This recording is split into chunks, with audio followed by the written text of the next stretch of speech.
أعوذ بالله من الشيطان الرجيم. بسم الله الرحمن الرحيم.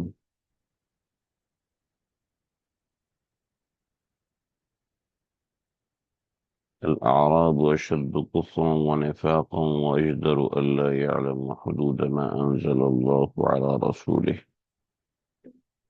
والله عليم حكيم.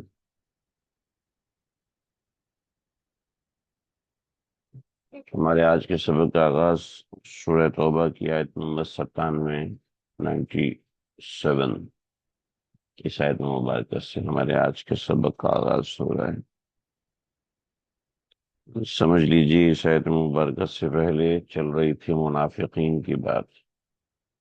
پیچھے منافقین کی بات چل رہی تھی، اور ان منافقین کے اندر ایک ذکر منافق دیہاتیوں کا بھی آیا تھا۔ تو پیچھے یعتذرون الیکم اذا رجعتم الیہم کے اندر ان منافقوں کا ذکر ہے، جب آپ واپس جائیں گے تو ان کا کیا معاملہ ہوگا۔ یہاں سے جو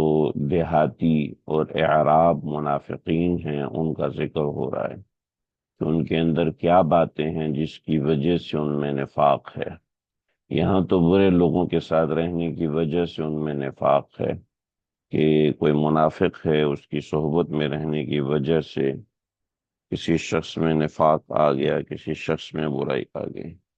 مگر جو لوگ دیہات میں رہتے ہیں ان کے اندر نفاق کیوں آیا ہے، اور ان کے اندر نفاق کس درجے کا ہے، اس کا بیان یہاں سے ہو رہا ہے۔ الاعراب، الاعراب دیہاتی۔ اب یہاں پر اعراب کا مطلب خالصتاً دیہاتی نہیں ہے، ٹھیک ہے، بلکہ الاعراب سے یہاں پر مراد ہے گنوار، ان پڑھ لوگ۔ گنوار کہتے ہیں ایسے شخص کو جس کو سینس نہ ہو، جس کو سمجھ نہ ہو، جس کو کسی بھی بات کے بارے میں کوئی مناسب نالج ہے وہ نہ ہو۔ دیکھیے، پڑھا لکھا ہونا الگ بات ہے، سوری، ان پڑھ ہونا ایک الگ بات ہے، گنوار ہونا الگ بات ہے۔ پڑھا لکھا بھی گنوار ہو سکتا ہے، جیسے ہمارے معاشرے میں کثرت ہے پڑھے لکھے گنواروں کی، یعنی ہیں تو پڑھے لکھے مگر پڑھائی لکھائی نے ان کو کوئی سینس نہیں دیا، ان کو کوئی بات کرنے کا طریقہ نہیں دیا، ان کو صرف جہالت دی ہے، ان کو صرف تانے مارنا دیا ہے۔ ان کی پڑھائی لکھائی ان کے کسی کام کی نہیں، ان کا پڑھنا لکھنا واقعتاً کسی کام کا نہیں ہے، کہ وہ سینس میں ہوتے ہی نہیں، بالکل نان سینس قسم کی باتیں کرتے ہیں، بے وقوفانہ قسم کی باتیں کرتے ہیں۔ تو آراب کیا کا معاملہ کیا ہے؟ آراب یہاں پر ہم خالصتاً دیہاتی نہیں کہیں گے، بلکہ دیہاتی گنوار کہیں گے، ٹھیک ہے۔ وجہ اس کی اس لفظ سے یہ ہے کہ وہ نہ کچھ سمجھنے کی کوشش کرتے ہیں، نہ سمجھنے کے لیے اپنے آپ کو پیش کرتے ہیں، یعنی خلاصہ یہ ہے کہ وہ سمجھنے کی کوشش نہیں کرتے۔ ہمارے معاشرے میں اس طرح کے لوگوں کی کثرت پائی جاتی ہے، جو سمجھنے سمجھانے کی کوئی کوشش نہیں کرتے، بس ان کی آئیڈیالوجی وہ ہر کسی پہ مسلط کرنا چاہتے ہیں، یہی ان کا ذہن ہے، یہی ان کا دل ہے، یہی ان کا مزاج ہے، یہی ان کی زندگی ہے۔ تو الاعراب اشد کفر و نفاق، چنانچہ ہمارے معاشرے میں ایسے لوگ ہیں اور سب جانتے۔ الاعراب گنوار، اشد وہ لوگ ہیں جو کہ سخت ہیں، اشد بہت ہی سخت ہیں، ٹھیک، اشد بہت ہی سخت ہیں، کفر کفر میں، و نفاقا اور نفاق میں۔ ان کے پہلا مرض، چار امراض منافقین کے بیان کیے ہیں کہ اپنے کفر اور اپنے نفاق میں بہت سخت ہیں، یعنی اس کے اندر وہ نو کمپرومائز کا سائن لے کے گھوم رہے ہیں۔ چنانچہ ان کی ضد، ان کی ہٹ درمی ایسی ہے کہ وہ اجدر، کہ وہ اس بات کے لائق ہیں، وہ اجدر، اور وہ اسی بات کے لائق ہیں، وہ اسی بات کے لائق ہیں کہ اللہ یعلم حدودا، کہ وہ، کہ نہ جانے وہ، اللہ کہ وہ نہ جانے حدودا، ان حدود کو، ما انزل اللہ علی رسولہ، جو حدود اللہ تعالیٰ نے اپنے رسول پر نازل کی ہے، ما انزل اللہ، جو اللہ نے نازل کی ہیں، حدود، حدود وہ احکام، حدود وہ حدود یا وہ احکام جو اللہ نے نازل کیے ہیں اپنے رسول پر، ٹھیک، وہ اس بات کے زیادہ لائق ہیں کہ وہ نہ جانیں، وہ نہ سمجھیں وہ احکام جو اللہ نے اپنے رسول پر نازل کیے ہیں، اس لیے کہ وہ جانیں گے تو جان کر بھی وہ اس سے فتنہ پھیلائیں گے۔ چنانچہ شرار الخلق تحت عدیم السماء العلماء، خیار الخلق تحت عدیم السماء العلماء، اور شرار الخلق تحت عدیم السماء العلماء، زمین کے نیچے جو سب سے بہترین مخلوق ہے اللہ تعالیٰ کی، وہ علماء ہیں، اور زمین کے نیچے جو سب سے بدترین قوم ہے وہ بھی علماء ہیں۔ کیا ہے کہ جب وہ جان لیتے ہیں اللہ کی حدود کو تو اپنے غرض فاسد میں استعمال کرتے ہیں، گندی غرض میں اس کو استعمال کرتے ہیں، اپنی بری غرض میں اس کو استعمال کرتے ہیں۔ چنانچہ واجدارو، وہ اس بات کے زیادہ لائق ہیں، اللہ یعلم حدود، کہ وہ نہ جانے ان احکام کو، ما انزل اللہ، جو اللہ نے نازل کیے ہیں، علی رسولہ، اپنے رسول پر، کیوں، واللہ علیم حکیم، کیونکہ اللہ خوب جانتے ہیں، خوب حکمت والے ہیں کہ کس کو یہ چیز دینی ہے، کس کو نہیں دینی، اللہ اس کو بہت ہی اچھے سے جانتے ہیں، سمجھتے ہیں۔ اگلا مرض ان کا، منافقین کا مرض ثالث جو ہے وہ بخل ہے۔ وَمِنَ الْأَعْرَابِ، اور اعراب میں سے، گنواروں میں سے کچھ ایسے بھی ہیں، اللہ، من یتخذ، کہ جو بعض ایسے ہیں، من یتخذ، جو یہ بات سمجھتے ہیں، کیا سمجھتے ہیں، کہ ما ينفق، کہ جو وہ خرچ کرتے ہیں، جو وہ خرچ کرتے ہیں، مغرمن، وہ تاوان ہے، وہ جو خرچ کرتے ہیں وہ تاوان ہے، یعنی جو مال دین کے راستے میں وہ دیتے ہیں مجبور ہو کر، وہ دل سے نہیں دیتے بلکہ اس کو تاوان کی طرح سمجھتے ہیں، اس کو ٹیکس کی طرح سمجھتے ہیں، جیسے کہ ثعلبہ نے کہا تھا کہ یہ جو مال ہے یہ آپ مجھ سے وصول کرنے آئیں گے تو جزیے کی طرح ہے، یہ تو تاوان کی طرح ہے۔ چنانچہ اللہ کے راستے میں خرچ کرنے کو تاوان کی طرح سمجھتے ہیں، مزاج میں بخل اتنا ہے، مال کی محبت اتنی ہے کہ جو صدقہ، زکوٰۃ، خیرات وہ ادا کرتے ہیں اس کو وہ اپنے اوپر بوجھ سمجھتے ہیں۔ تو وَمِنَ الْأَعْرَابِ مَن يَتَّخِذُ، جو یہ یتخذ، اتخاذ پکڑنے کو کہتے ہیں، یتخذ پکڑنے کو کہتے ہیں، لیکن یہاں سمجھنے کے معنی میں آتا ہے۔ میں نے آپ سے کئی مرتبہ عرض کیا کہ عربی زبان کا ترجمہ لفظ کے ساتھ نہیں ہوتا،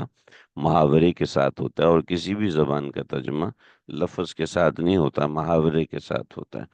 تو میں یتخذ، جو یہ سمجھتے ہیں، اس کے لفظ کو آپ کو پکڑنا پڑے گا، سمجھنا پڑے گا، دھیان دینا پڑے گا۔ جو سمجھتے ہیں، ما ينفقو، کہ جو وہ خرچ کرتے ہیں، مغرمن، وہ تو تاوان ہے، ويتربصوا، اور وہ انتظار کرتے ہیں دوسری اگلا اگلا مرض ان کے اوپر عداوت کا، یہاں سے عداوت کا مرض، یہ جو آپ کی بیاض ہے اس کے اندر ظاہر بات ہے اس طرح میرے پاس جو سہولت ہے وہ آپ کے پاس نہیں ہے، تو یہاں پر آپ اس طرح لکھیں گے عداوت، ٹھیک ہے؟ عداوت کا مرض رابع، مرض نمبر 4، عداوت، تاکہ ہمیں پتہ چلے کہ کہیں خدا نہ خواستہ کہیں ایسا تو نہیں کہ امراض میرے اندر موجود ہیں، اللہ نہ کرے یہ امراض میرے اندر ہوئے تو میں کہاں جاؤں گا؟ قرآن میرے لیے نازل ہوا نا، قرآن کسی میرے ہمسائے کے لیے تو نہیں نازل ہوا۔ وَيَتَّخِذُوا وَيَتَرَبَّصُوا، اور وہ انتظار کرتے ہیں، بکم، آپ کے اوپر، الدوائر، مصیبتوں کا، دوائر کہتے ہیں زمانے کی گردش کو، تو آپ کے اوپر زمانے کی گردش کا انتظار کرتے ہیں،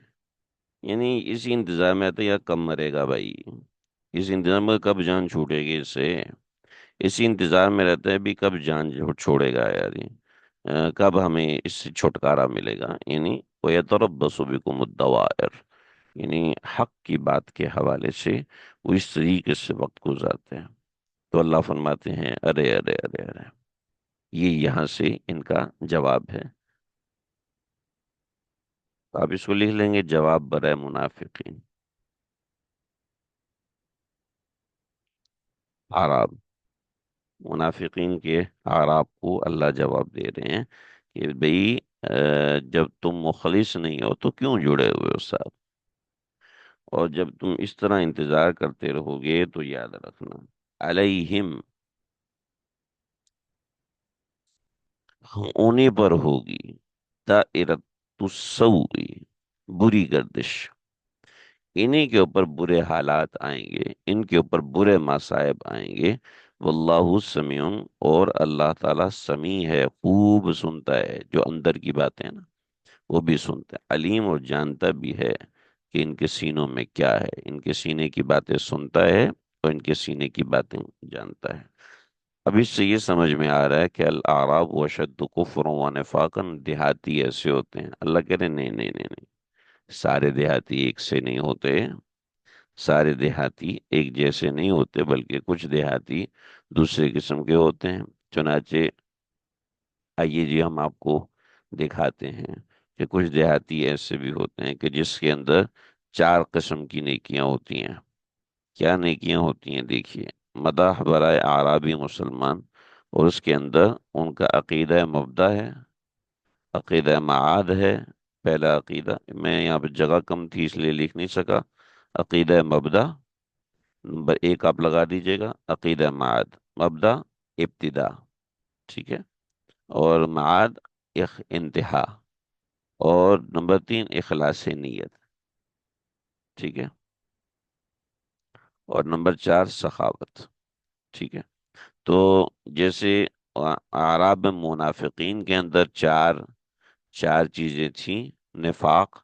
کے اندر وہ تھے، یہ پہلی چیز تھی،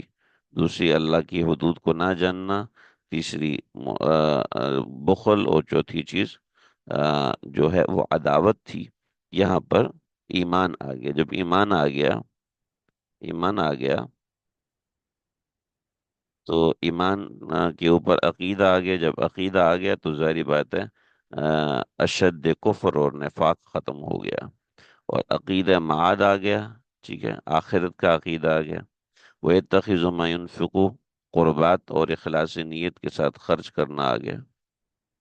ٹھیک ہے، اور سخاوت آ گیا، نیکی کا ذریعہ سخاوت آ گیا، تو یہ سب چیزیں اس کے اندر آ گئی، اب اس آیت کو ہم سمجھتے ہیں۔ وَمِنَ الْأَعْرَابِ، اور اعراب میں سے، دیہاتیوں میں سے، ٹھیک ہے، دیکھیں اوپر ہم ترجمہ کر رہے تھے گوار سے، ٹھیک ہے، اس لیے کہ اس کا مفہوم ہی ایسا تھا، اب یہاں سے ہم ترجمہ دیہات سے کریں گے، یہاں ہم ترجمہ گوار سے نہیں کریں گے، ٹھیک ہے، دونوں کی وجہ آپ سمجھ چکے ہیں کہ ان کا ذکر ضم کے ساتھ تھا، تو ضم کے ساتھ کوئی اچھا معنی نہیں آتا، بھی یہ تو بہت ہی ان پڑھ قسم کے ڈاکٹر صاحب ہیں، ایسا تو نہیں ہوتا نا، وہ تو بھائی جاہل قسم کا ڈاکٹر ہے، ٹھیک ہے، ان پڑھ قسم کا ڈاکٹر نہیں بولتے، کہتا جاہل قسم کا ڈاکٹر بولتے ہیں، تو ایسا ہے، وہ من الاعراب، اور اعراب میں سے،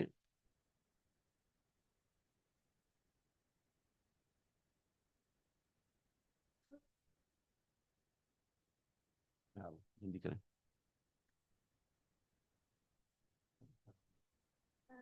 من الاعراب، اور دیہاتیوں میں سے، من یؤمن باللہ،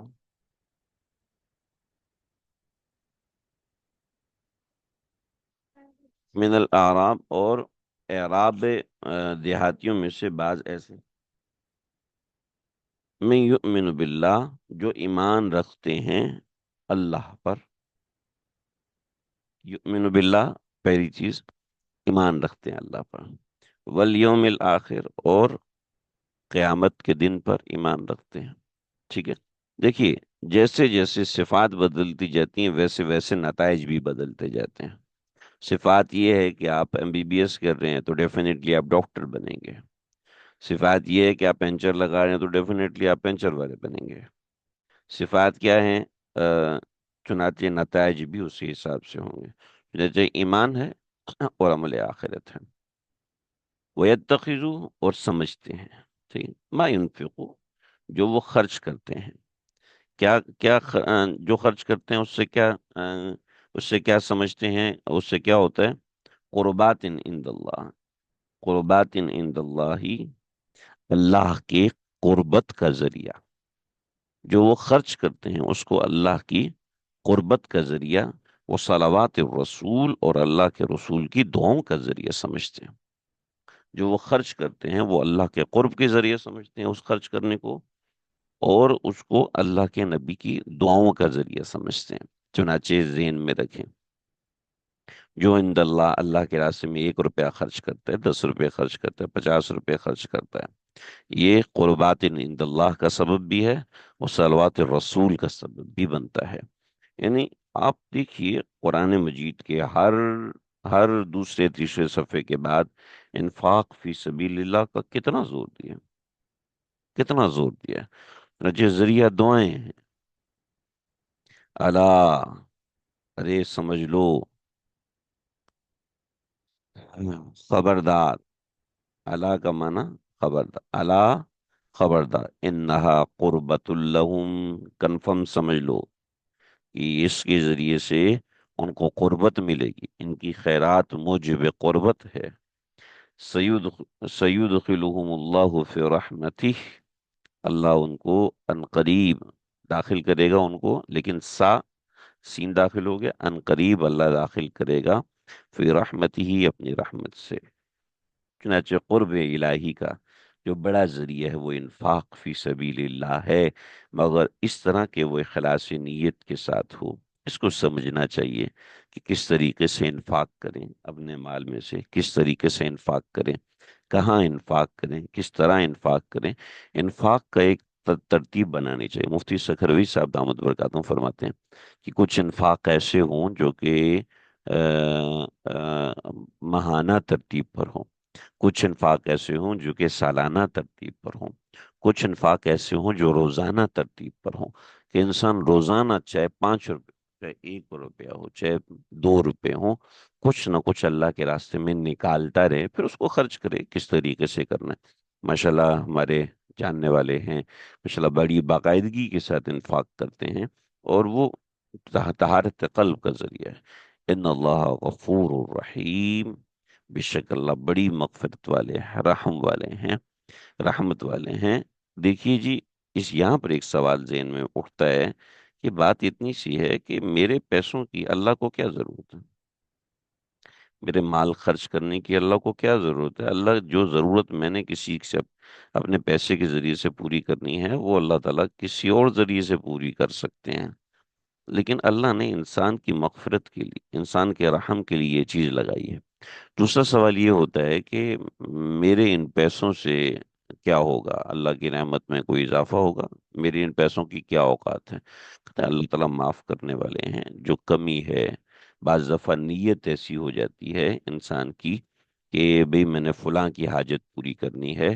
تو کیا وہ بھی انفاق فی سبیل اللہ ہوگا؟ جی ہاں، ان اللہ غفور الرحیم، تم خرچ کرو، اللہ مغفرت والے، رحمت والے ہیں۔ ہمارا سبق آیت نمبر 99 پہ آ کے رک رہا ہے۔ آپ حضرات کو سبق کے حوالے سے کوئی سوال کرنا ہو تو سوال کر لیجئے، سبق ہمارا یہیں تک ہوگا۔ صلی اللہ تعالی علی خیر خلقہ محمد و آلہ و صحبہ اجمعین۔